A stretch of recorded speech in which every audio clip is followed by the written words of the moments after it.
Hey there folks, Caleb Downing with SDI, and real quick today I want to go over, kind of just bring up a topic, bring up an idea, and it could get volatile pretty quick depending on, it deals with people's opinions, and opinions can be very volatile. So we're talking about concealed carry handguns, and what specifically on the handgun is necessary for it to be a full-time concealed carry handgun. Alright, so let's get into this. As you can maybe see here, pretty much every single one of these guns has one thing in common, alright? They all have some form of a red dot. So this should show that I am a pretty big believer in having some kind of red dot on your pistol. Now, if you do have a red dot on a pistol, I do also generally, there's one instance where I don't, but generally like to carry with backup iron sights as well, just in case, because it's happened to me, where the battery dies, something goes out, something's wrong, and the optic doesn't work.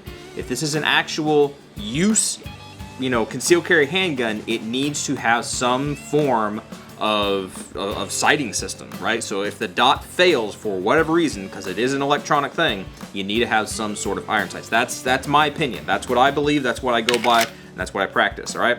Since we already have this guy out, this, aside from that red dot, there is really nothing special about this gun at all. There's nothing special. It has a rail on the bottom where you could have a light. This one doesn't have one. It doesn't have a compensator. Doesn't have any weird crazy stuff going on down here. Any weird stippling. This is pretty much an OEM PSA Dagger Micro. Nothing has been changed on this except that I put an optic on here. I didn't change the sights.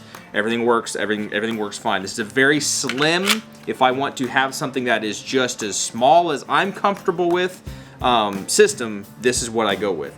A very similar but slightly different system is the Shadow Systems MR920. So I have this gun. It does have a threaded barrel. It does have slightly higher sights. It does have a Holosun.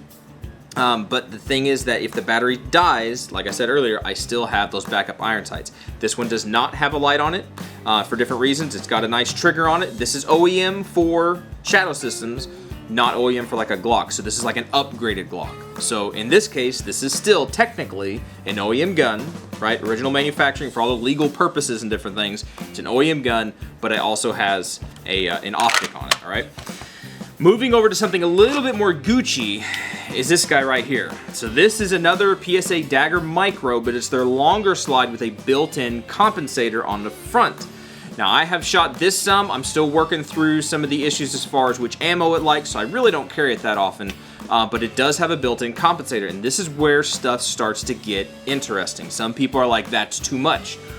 Why is it too much? Is having a compensator necessary for a concealed carry gun? I would say no. You don't have to have one. Is it nice? If it runs, it's nice. Having a light on the firearm, is that necessary? Well, if you don't carry a light, and I do carry a light, then maybe a light on the gun is not necessary, but I find it to be very helpful. It actually helps with concealability. It helps with the gun's recoil because it adds weight. I think it helps, all right? So that's this system right here. The one that you haven't seen yet is the biggest one, probably the most controversial of all, and that's this guy right here. So this is the SIG P320, and I have this guy with a shorter slide and a longer barrel with a compensator, right? So this is in my opinion, a rather, not price-wise, but Gucci as far as accessories, right? We have a Surefire on here. We have a big optic on here. This is the one exception where I said I do not have a rear sight, so I do not have backup iron sights, so I really don't carry this one that much, just because I don't like not having an iron sight just in case something fails. But it's got everything as far as like the accessories and stuff, right? Except I did not put a special aftermarket trigger. I left that one alone because I personally like P320 triggers. That's another topic in and of itself.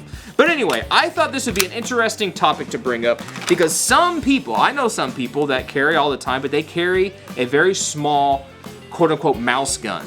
It doesn't pack a punch. It's extremely small, so they have it with them all the time. But I would not want to have to use that in a, life-threatening situation. I would much rather carry one of these.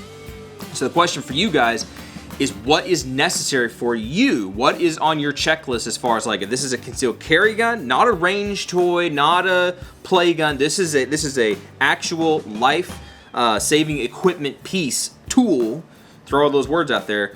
What is necessary on that firearm, and what is something you would not change? I'd love to hear back from you guys on that. I think it's interesting. Y'all go for it and discuss in the comments below, all right? Y'all be good to be safe. Appreciate you. Most important thing is be safe. Use your brain. your brain can get you out of trouble where these things can get you in trouble sometimes. So use your brain before you use these things, all right? Y'all be good.